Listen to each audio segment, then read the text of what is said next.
The following is an audio drama. An audio drama is an audio-only production with a full cast of characters, sound design, and music.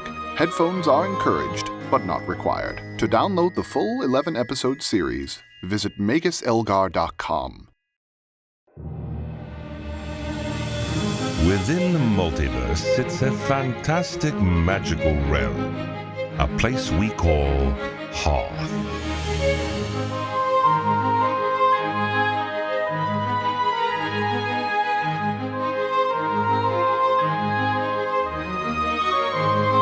This is the world of Magus Elgar.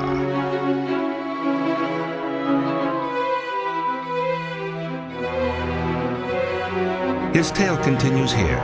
Episode 2, Spectrometers and Speculations.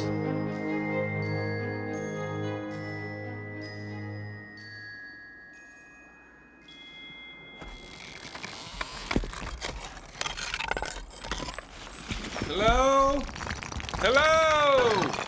Ah, there you are. It's good to see you all. Do you have food? Right. How could you get it up to me out here? Sorry about that. I've been up here for quite a while. Against Acolyte Udo's warnings, Magus Elgar attempted to uncover the secrets of the mirror cauldron.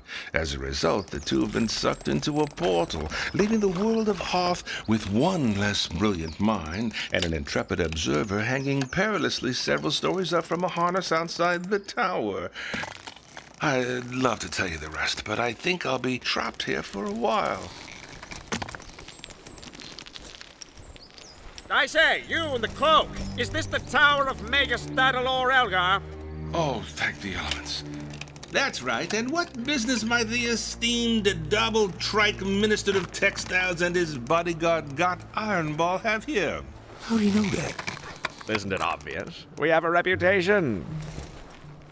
Sure, let's go with that. I don't mean to sound unconcerned about your situation, sir, but there seems to be a giant hull where Magus Elgar's laboratory used to be. What in the name of the high elements happened? Is the Magus still here? Tell you what, you get me down and I'll give you a thoroughly expository rant. Ooh, I've not had one of those in a while. We'll be up in a minute! Sir, Yes, Gaat. Magus Elgar's tower is 100 feet high.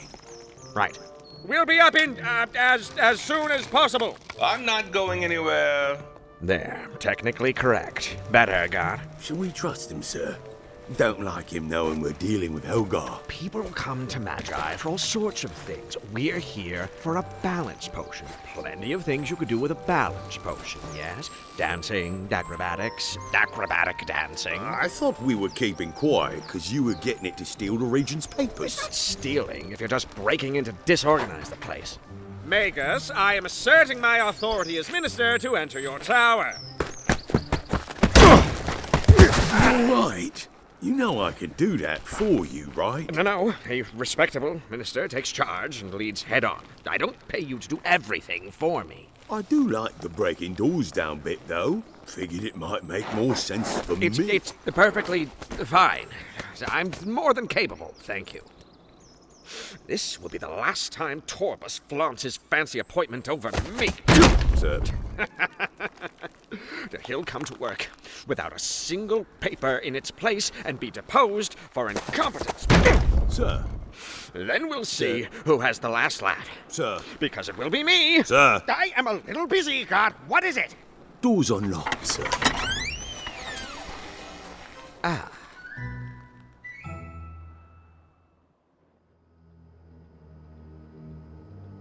Hello?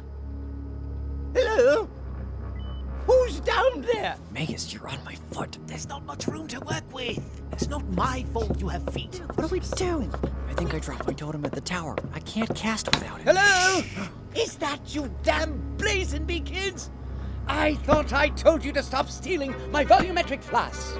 They're not meant for the way you use them. Any ideas? Now get out. I still have my now. totem. I'll hide us. Who wish we shall? Is someone using mouthwash? I can hear you over there. I have a scalpel. You can see us? My magic's not working. What's the plan? Plan T. Plan T? Don't do it to me. I wasn't going to hurt you, I swear. Explain yourself, barbarian! What sorcery is this? None of my magic is working. Magic? What in God's name are you blithering about? Do you see any swirlings? Any sparklings? No! So either you're blocking my magic or I have no idea what is going on, and I assure you that the latter never happens. Apart from the times that, yeah! Have you two been at the chemical cabinet? There's no such thing as magic. Haven't you ever seen a Magus before? Halloween's not for another month. Ouch! Easy on the beard. What do you mean, chemicals? These bottles of ingredients? Explain yourself. This is my laboratory. You two are trespassing. Release me and leave, or I'll scream really loud for the cops. That doesn't sound like much, but it is. Tree guardians, eh? We should tread carefully, Udo. I don't want to antagonize the druids. I'll release you. You're lucky you're friends with druids. I apologize, good sir. I hadn't recognized this as a laboratory with all the chromite. Allow me to introduce myself. I am Magus Elgar, a caster, a spellmaster, and a solver of disaster. And I'm Udo Malaaki. I'm with him. For once, I'd like an acolyte with theatrics. Sorry. I am Horatio, Dr. Graw Horatio. Interesting. I assume that's something like a magus. What kind of studies do you doctor? I'm a doctor of physics and chemistry. Thank you very much. Have you two been touching my spectrometer? You mean the silver cauldron? Yeah, we just came from there. You can't expect me to believe that. Well, how do you think we got here then? You couldn't have possibly come from there. Machinery doesn't turn itself. It can't be. It can't be. These readings indicate. Well, we must have started it from the other side. That's how portals work. Other side. The data. One of my models predicted a destabilization of the resonance. No, but the dual resonance model was rejected years ago. He's not paying attention, Magus. Yes, it appears he's completely forgotten to include a simplistic analogy for the rest of us. Yes. I'm starting to like him. If this opens up the S-Matrix model all over again, this is tremendous! Do you realize what this means? No. Maybe. Mean? It worked!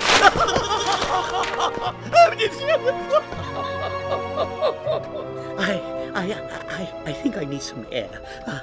Could you spare a cup? There's a good chap. Do you think quantum has something to do with magic, Udo?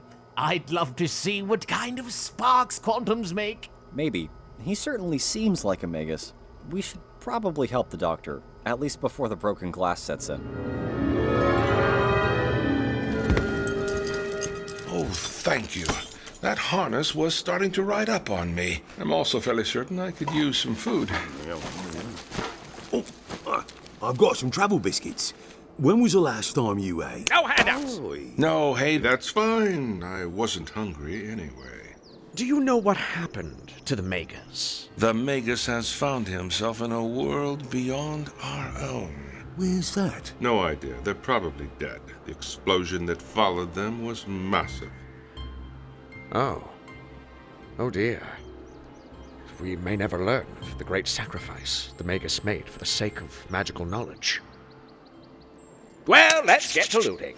Isn't this a little insensitive? As a minister, I have the utmost sensitivity to these situations, and if anyone's sensibilities were harmed, I would have sensed it. That don't make sense. Or does it? Think of it as salvage. We're doing a public service. It's nice to be the good guys. Well, I suppose a few things would be okay.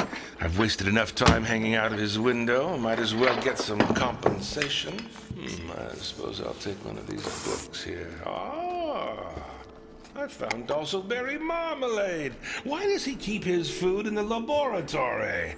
Oh, this pot will fetch a fine price. the mirror cauldron finds its way into the unknowing hands of Minister Trike, how far will he inch towards danger in the hopes of sating his petty greed? How dare you, sir! Unknown danger has its potential for profit. It's exotic. What about the potion? Forget the potion. Think how many potions we could buy with this cauldron. Think of the shiny accoutrements.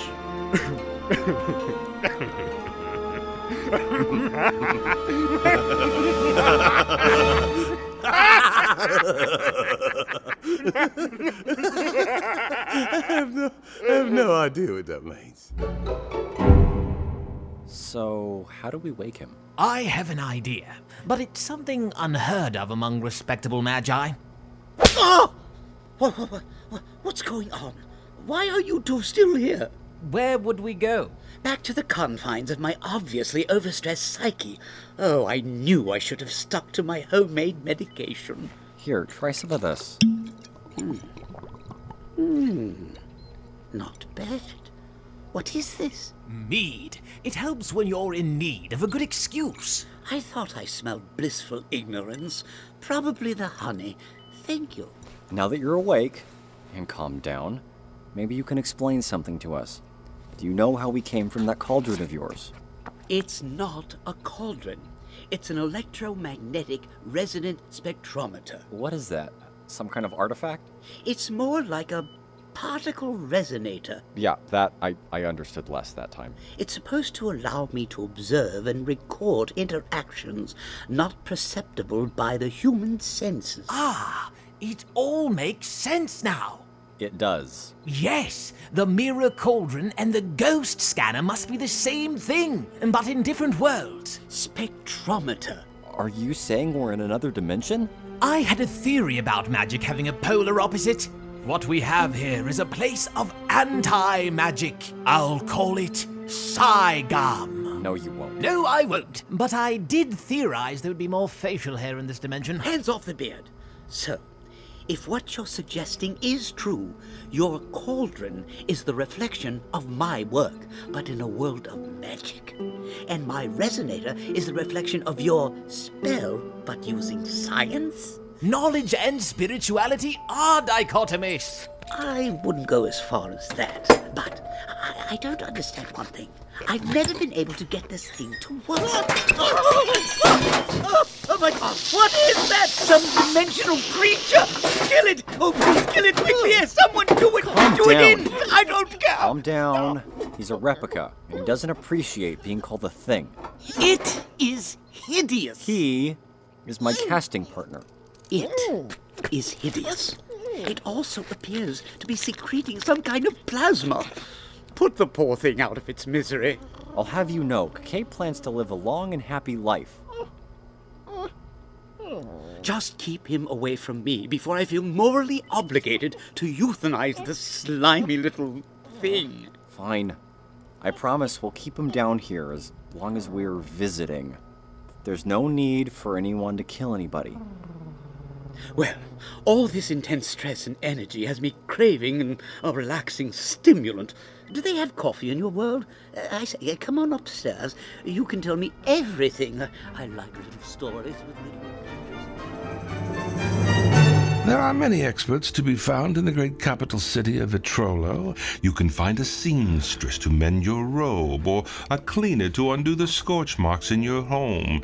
But when you have an artifact thrumming with unknowable power, there are few professions more prepared for study than a wizard, and none are as wizened as Wizard Quaff. I grow tired of your appraising, Wizard Quaff, and our companion has been expounding for over 3 hours. I've a schedule to keep, papers to file, hands to shake, important people to sign. Then I suggest you shed your yules in the other room. This is not easy. Well, I might be inclined to look towards your competition, should you remain so disrespectful. Oh, well. Do give Magus Elgar my regards, should you decide to do that. Or do you have any other experts in theoretical prestidivination? Continue. I thought as much. Let me concentrate.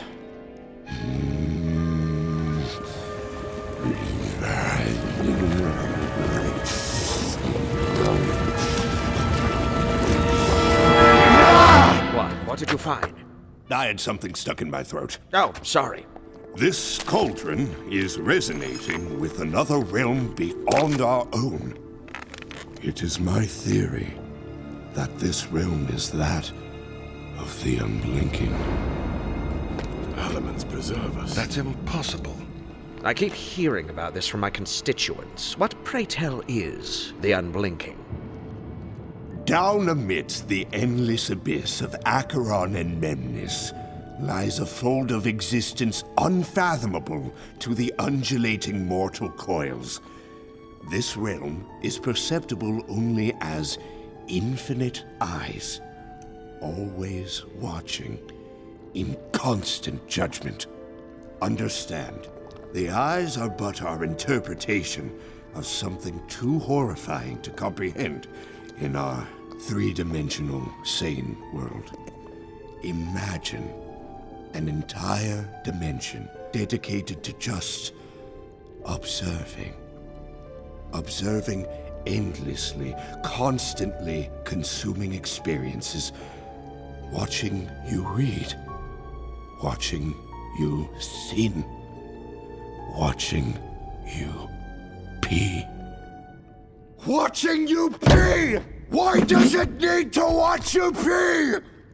That is but one mystery that wizards and magi all over Hearth must burden.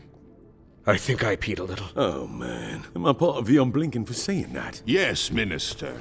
You will be compensated by the Ministry for bringing this to me. But we must destroy it. Destroy it? But how will we know what happened to the Magus and his assistant? What about their story? Nope. This part is unique, meaning it's uniquely valuable. Nope. But think of the ancient knowledge we could discover beyond it. Think of what the eye knows. No. Think of how much we could gain. Curse your contemptible greed! I can already feel the effects of this abominable focus trying to bleed into this world! You're a wizard. You can't just destroy something you disagree with. Clearly you've never met a wizard. I can see the dreaded realm in this. It's so silver. The color of the unblinking. We meet at last. Let me see. Silver? Yes, it's made of silver and far too valuable to destroy. You dare risk your immortal soul for wealth? Who knows how many innocents might stare into the ultimate to have the very fabrics of their souls consumed by the great inky pupil of the unblinking? You do this just for a chance of profit? Yes, of course I would. Never! I will not have you damn the entire Hearth for your petty desires. No! No, I say! We must seal the cauldron. Seal it? I'm not paying you for spiritual support. I only hired you for appraisal. Oh, I assure you, Minister of Textiles, this service will be a mercy and a charity. That you'll be merciful in doing this for free? Yes. Oh, thank you, my dear. Excuse me. This is Kaylee Fawn, my intern. Hi. So we're making coffee for burglars now? Oh, come now, Miss Fawn. These fellows are from another world, fresh from the spectrometer. They're our guests. Uh-huh. Nice to meet you. Don't touch anything. I have a fingerprint kit. So what's this drink you're giving us? Ooh, it smells fantastic. This is coffee. It's a stimulant. Something your nut jobs likely have experience with.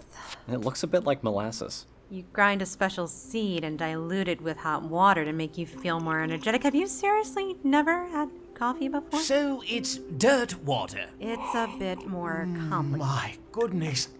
And how repugnant it is. I imagine it must be an acquired taste. This is a fine Jamaican blend grown from generations of prestigious McCullough heritage. So it's fancy dirt water. Not bad. Kaylee!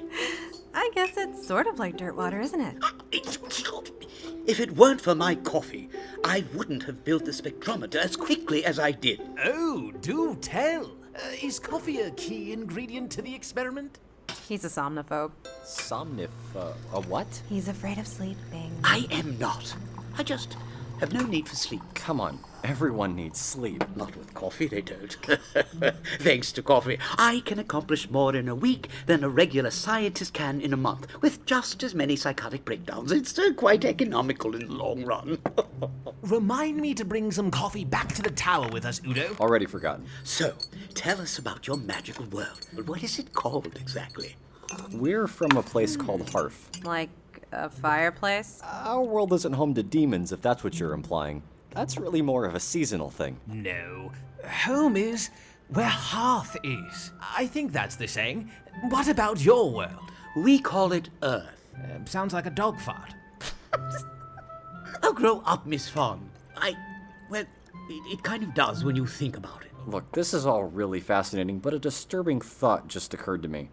How are we gonna get back? You could try the door. Come on now, miss. We are respectable guests. If anything, we should be fearful of you and your barbaric utensils. I already explained. It was a scalpel. They're not meant for violence. No. I suppose the scalping is done after the violence is concluded. In any case, it seems the spectrometer is in direct connection to your mirror cauldron.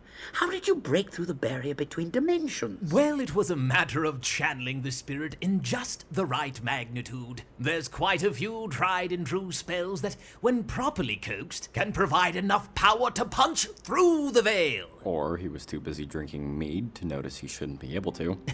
Possibly. But the dimensions aren't some kind of thin envelope you just punch through. It's more like a phone book. You'd be surprised how much thickness can be pierced with a... equal amount of thickness. Sorry? Nothing. Well, I suppose that with enough power, we could generate a similar effect. Interesting, my dear doctor. I have one particular question about this universe of yours.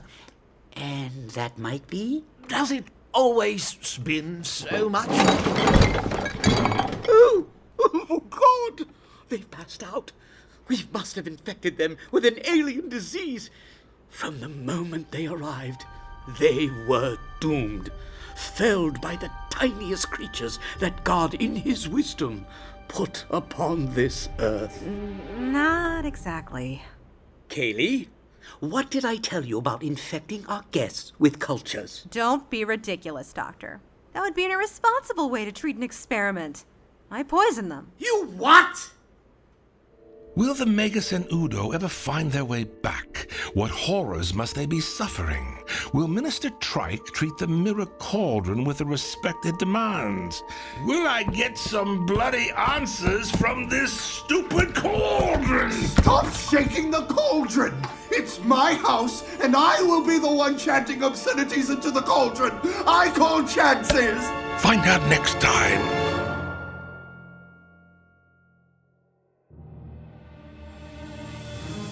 In Magus Elgar by Kennedy Phillips, Ricardo Cabral played the narrator, Udo Malaaki, Chris Moore, Sorcerer in Kadale, Kellen Goff, Magus Elgar, William Violenus, and Kakkay was played by Kennedy Phillips. The theme music was created by Hamed Hokamzadeh. Incidental music by Andrew Maz and APM Music.